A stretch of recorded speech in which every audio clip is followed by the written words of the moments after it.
keď je 19. ročník a problém s AdBlue systémom, NOx a tak ďalej. Chybičky máme P20 a P1032, to znamená nízka kvalita alebo efektivita SCR systému a to zistujeme podľa našeho NOx senzoru. Takže NOx senzor už bol vymenený, to nepomohlo a je na to dôvod. Takže hneď ideme na demontáž strekovača AdBlue, ktorý máme tam.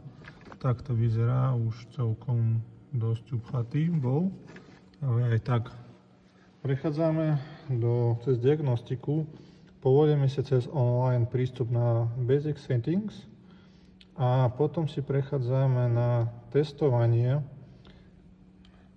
systému SCR. To zapneme. Zapne sa teraz pumpa AdBlue a bude cvakať určitý čas a ideme si na náš strekovač a pozeráme, čo sa tu deje. Treba počkať chvíľku, pokiaľ si napumpuje tlak tento systém a začne potom, ako vidíme, začína rozstrekovať. A len raz za čas to robí správne. Pred chvíľou to rozstrekoval len takými priamými strekami, ale teraz napríklad posledne dvakrát to urobil dobre. Teraz zase začína niečo robiť a proste normálne tento strek nefunguje a prakticky potrebuje kompletné prečistenie alebo výmenu. Ešte raz to zopakujeme, pozrieme sa, ako bude to robiť, pretože už na tretíkrát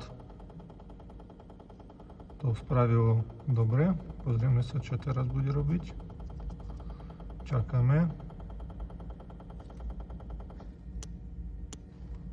Ako vidíme, snaží sa niečo postrekať, ale nič nevie vystreknúť. Takže nefunguje tento vstrek normálne. Pritom tlak tam máme, ale strekovanie neprebehalo. Len vzduch nejaký tam ide.